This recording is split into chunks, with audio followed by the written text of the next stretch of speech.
Camera roll and action.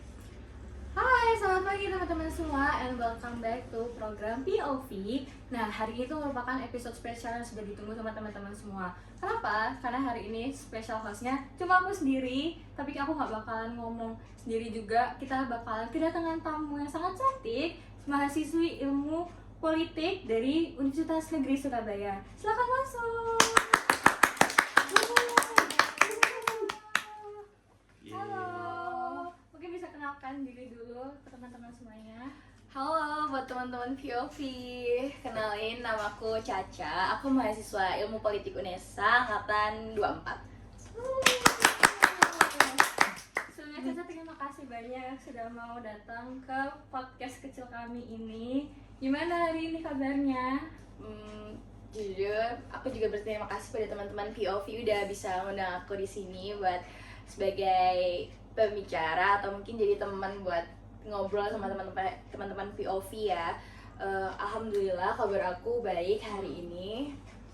Untuk Dinas gimana kabarnya? Aku alhamdulillah baik dan sangat senang karena topik hari ini akan menyenangkan. Tapi sebelum itu boleh tahu dari angkatan berapa di ilmu politik? Aku di Ilmu Politik dari angkatan 24. Angkatan kedua. Berarti sama seperti aku. Kita mahasiswa semester 4 yang lagi Iya bener banget, digempur sama artikel. Kalau di politik berarti sibuknya di artikel, bikin paper sama analisis sih gitu. Menarik banget. Kalau kamu sendiri di ilmu politik, kamu punya nggak kayak salah satu matkul yang kamu tuh ngerasa pede banget atau impress banget di mata kuliah itu? Ada beberapa matkul sih, tapi yang paling aku suka itu politik gender. Aku suka banget itu politik gender. Ngomong-ngomong soal politik gender, topik hari ini kayaknya lumayan akan menjerumus sana karena salah satu mata kuliah kesukaanku di ilmu komunikasi itu gender dan media.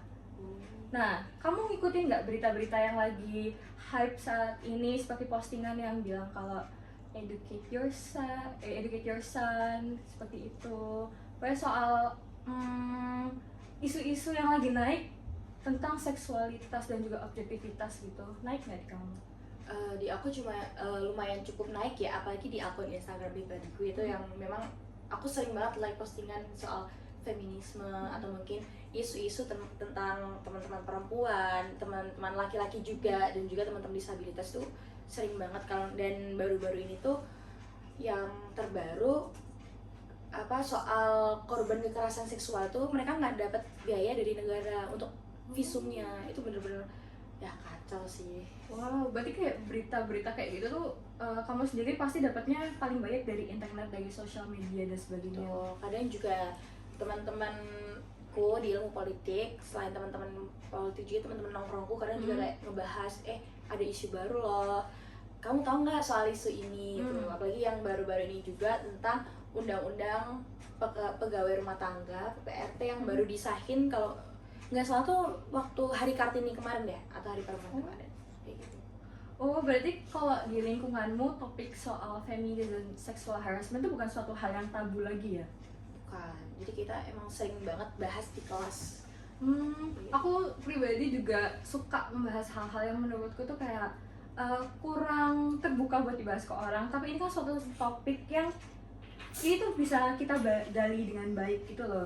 Nah, membahas soal sosial media dan juga sexual harassment tadi itu, kamu percaya nggak kalau kita tuh sebagai perempuan di era modern yang seharusnya kita tuh bisa lebih meng-embrace diri kita, berbicara lebih berani, tapi justru pikiran orang-orang itu tuh banyak yang menjerumus kayak subjektivitas kepada para perempuan. Kamu ngerasa hal seperti itu nggak? Atau kayak menurutmu hal ini tuh terjadi bisa jadi karena ini deh kayak gitu? Menurutku di era modern ini objektivitas perempuan tuh makin gencar ya, dan caranya tuh bisa dibilang lebih halus daripada tahun-tahun sebelumnya atau mungkin era-era yang dulu. Dan for your information aja, ternyata objektivitas ke perempuan itu udah ada dari dulu tau. Iya, jadi zaman dulu tuh objektivitas ke perempuan tuh udah ada, bukan cuma dari media tapi mungkin lingkupnya aja lebih kecil, seperti di dalam rumah tangga ya, cuci kita dalam rumah tangga, dalam ekonomi, dulu tuh cuma di daerah lokalan aja, lokal wisdomnya mereka aja.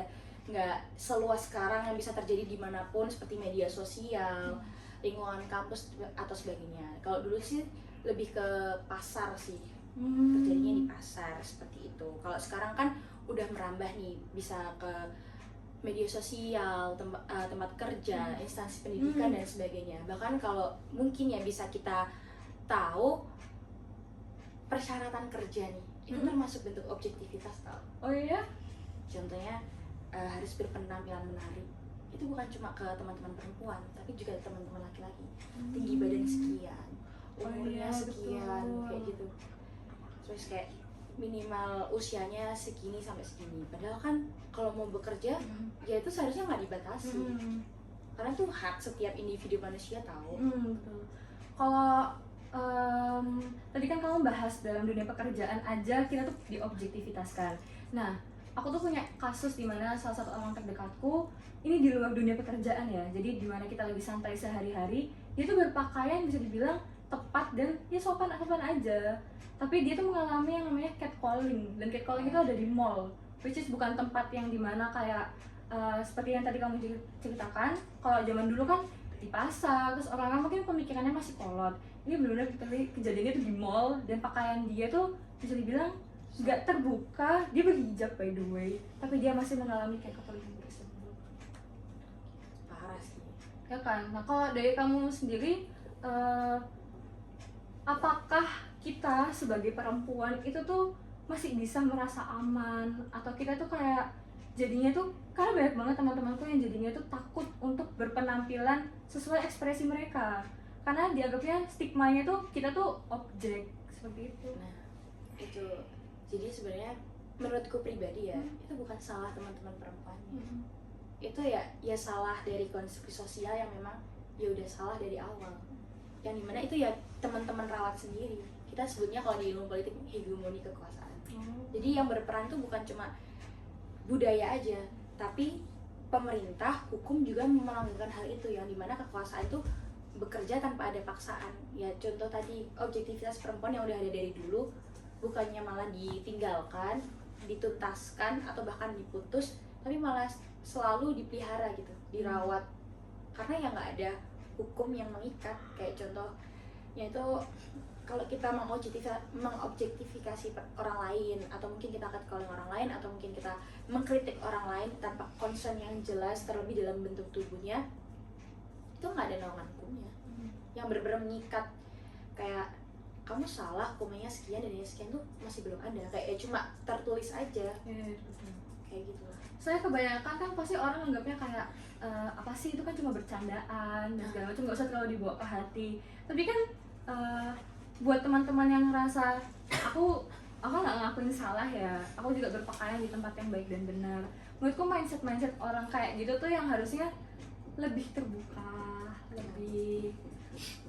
lebih tahu lah gimana caranya buat menghargai gender lain dan segala macam. Soalnya ini fun fact ya, menurutku kayak perempuan yang di catcalling laki-laki itu tuh merupakan suatu case yang besar. Tapi kalau perempuan yang catcalling laki-laki, kan pernah dengar nggak kasus itu? Oh iya pernah. Itu tuh benar-benar jadi bahan yang ringan aja gitu loh. Oh iya. Nah itu tuh kayak aku merasa ada ketimpangan. Kalau dari kamu, apakah kamu merasa kayak ya tidak bisa disetarakan, atau itu tuh suatu hal yang aneh nggak sih sebenarnya? Kalau dari aku pribadi sih, menurutku untuk masalah kekerasan seksual, catcalling, ya kekerasan seksual bentuk apapun itulah ya Dina, itu nggak bisa yang lebih berat mana, yang lebih ringan tuh mana, semua itu sama. Karena kita manusia sebenarnya punya hak asasi tentang kenyamanan dan keamanan hidup mereka itu dari lahir. Karena apa? Karena mereka manusia, laki-laki atau perempuan, mereka nggak berhak tahu di catcalling, mereka nggak berhak buat diobjektifikasi dari gender tertentu gitu. Saya kayak kebanyakan pelaporan ke polisi itu adalah pelecehan seksual oleh perempuan. Karena kalau laki-laki melaporkan mereka dilecehkan, itu tuh malah jadi bahan yang kayak apa sih gitu sama pihak lapas dan segala macam. Itu kan jadinya adanya ketimpangan di situ sebagai macam. Nah kalau kamu sendiri, aku penasaran, kamu pernah nggak melihat secara langsung soal sexual harassment, atau kamu mungkin ada cerita soal hal-hal tersebut? Kalau aku sih ngelihat pernah dan ngalamin sendiri pernah. Oh, pernah mengalami Iya, jadi aku pernah. Jadi kayak dulu SMP sih, sama ya mungkin ya seringnya di jalan gitu. Kalau boleh cerita nih, Boleh, share silakan sedikit cerita aja. Anyway, aku udah cukup, menurut kayak aku udah cukup secure buat membahas hal ini gitu, karena udah lama dan karena aku ya sharing dengan teman-teman, aku jadi ngerasa oh itu bukan aku loh yang salah, itu mereka yang salah, itu pikiran mereka yang salah kayak gitu. Ini aku berani buat cerita kayak gini. Jadi dulu di SMP, apa namanya anak SMP ya, kita kan masih masa pertumbuhan, apalagi perempuan. Oh ya. Jadi bagian atas tubuh kita kan pasti mau nggak mau ke expose secara tidak sengaja, karena ya itu masa pertumbuhan dan baju kita nggak tahu kita pakai bukan yang seperti apa. Betul. Seperti itu. Jadi pada waktu itu aku pakai baju seragam SMP biru putih itu,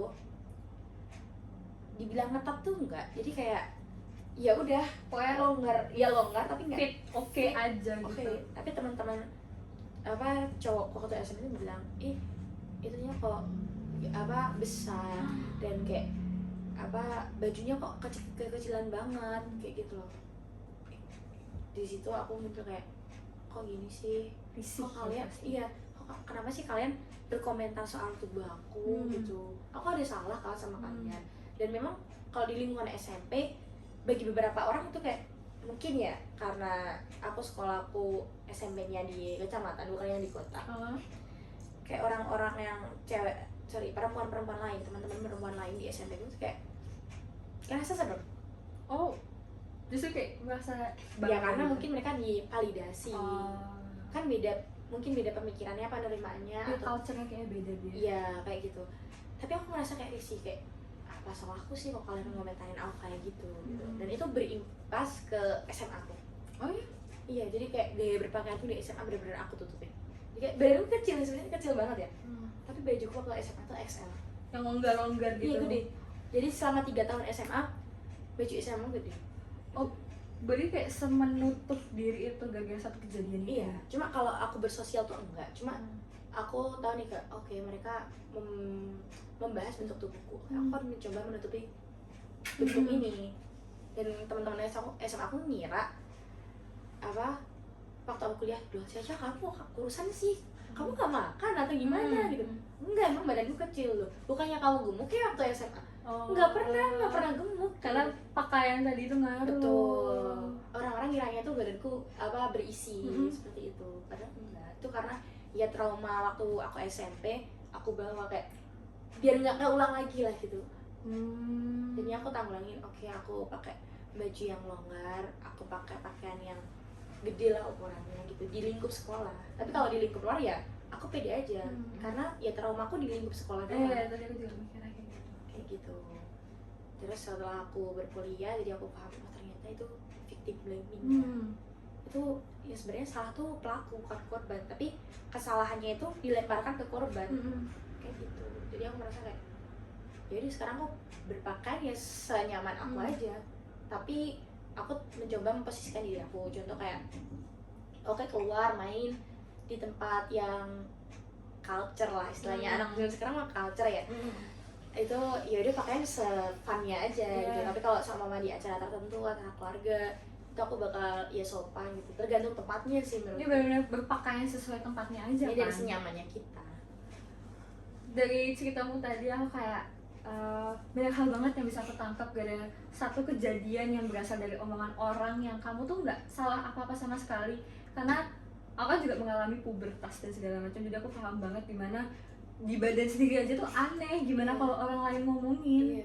Dan itu tuh berlanjut untuk waktu yang lama. Tapi I'm really proud of you, kamu udah secure dengan hal tersebut.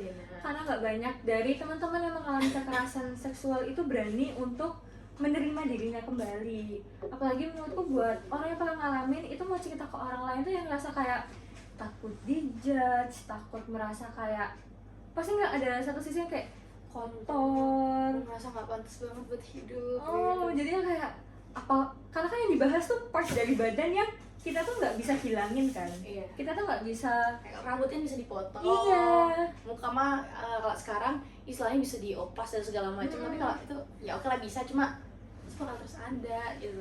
Ini tuh kayak satu hal yang kita punya, kita tuh nggak minta punya mungkin bentuk seperti apa dan segala macam, lalu orang lain ngomentarin yang kayak Yang bahkan mereka nggak pernah lihat gitu. iya, dan mereka nggak punya lebih tepatnya. Dan kayak itu juga sering banget di media sosial ya.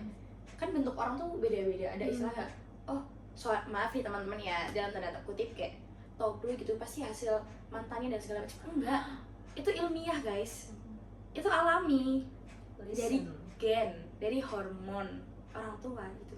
Kita sebagai perempuan juga nggak minta kalau bisa mah dihilangin karena berat, mengganggu aktivitas Dan bisa jadi terlihat lebih sopan malah kadang gitu. yes kayak gitu.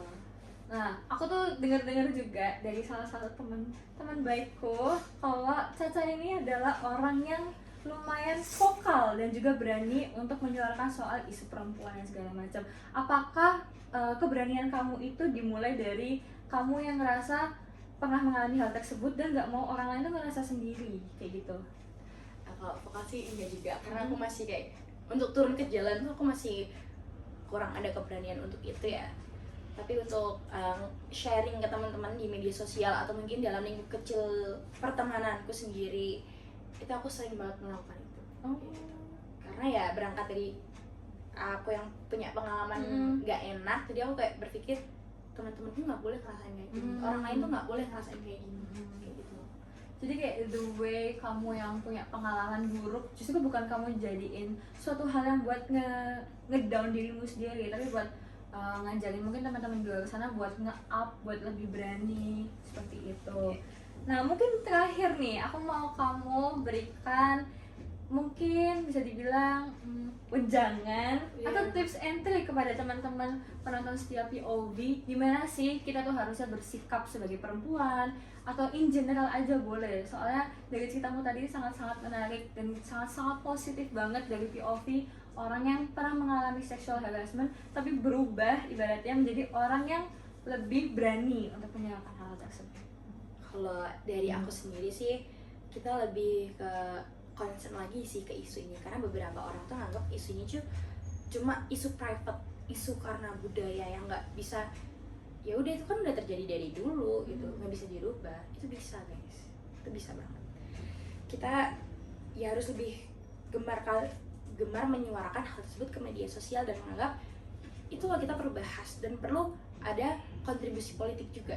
Karena iya, karena sesuatu hal kalau nggak dibatasi itu akan semakin ya leluasa aja, semakin tumbuh terus ya. Dengan adanya politik itu buat membatasi. Caranya gimana?